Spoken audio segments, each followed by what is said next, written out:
पंकज पांडे जी, भोपाल। महाराज जी, श्री हरिवंश महाराज जी, आपके चरणों में कोटि कोटि प्रणाम। महाराज जी, आपके सत्संग में सुना है कि किसी का भी समय हमेशा एक सा नहीं रहता।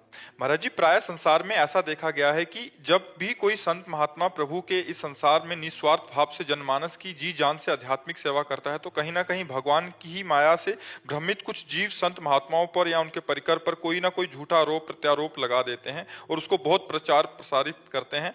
उस परिस्थिति से भय लगता है।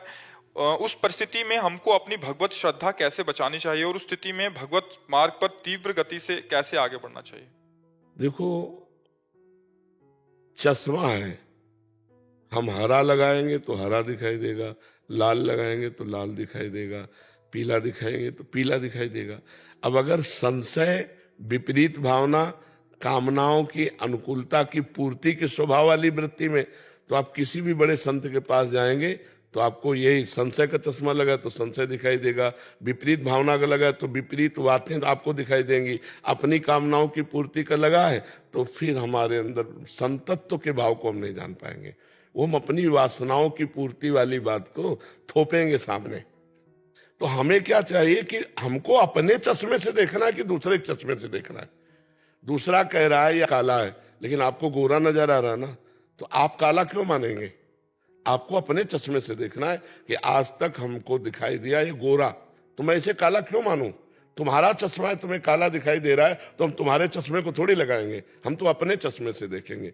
यदि अपने चश्मे में कमी दिखाई दे रही तो हमें उनसे प्रश्न करना चाहिए कि महाराज, भले आप मुझे दंड दें, लेकिन मुझे ऐसा लग रहा है कि ये बात शास्त्र विरुद्ध है।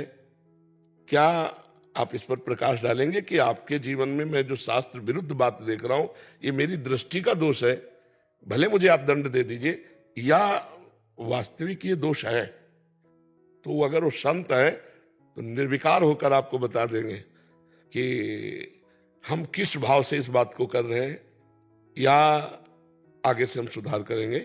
कोई भी संत, आप किसी से भी प्रश्न करें, अगर वो संत है और उसकी वो कमी है तो तुरंत स्वीकार करेगा कि मुझे, और अगर कमी नहीं है तो वो नाटक का पर्दा उठा देगा, आपके सामने सत्य बात बता देगा। हमें दूसरों के चश्मे से नहीं देखना है। अगर हम दूसरों के चश्मे से देखेंगे तो जहर भरा हुआ है और वही जहर उगलता रहेगा, पूरा उगलते रहेगा।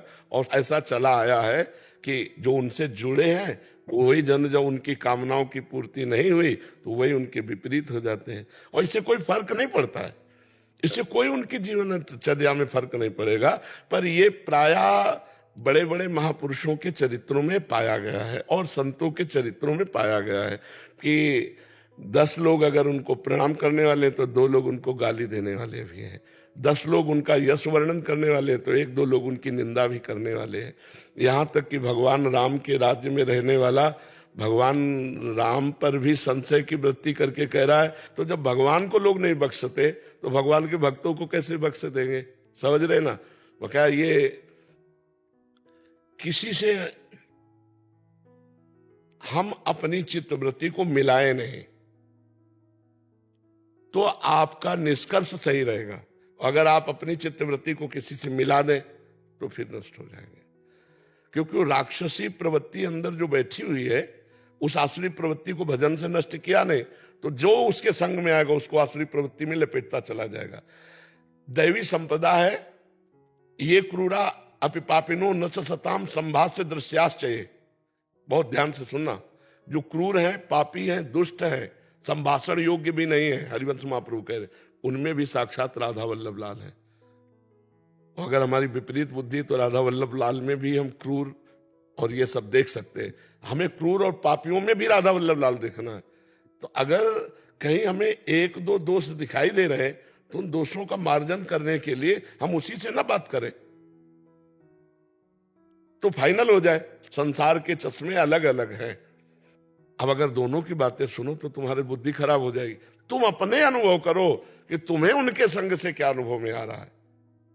हमको दूसरे के चश्मे से नहीं देखना चाहिए, क्योंकि दूसरा जो चश्मा है वो राग और द्वेष से परिपक्व है, तो वो राग द्वेष ही देख पाएगा, वो भगवत भाव देख ही नहीं पाएगा।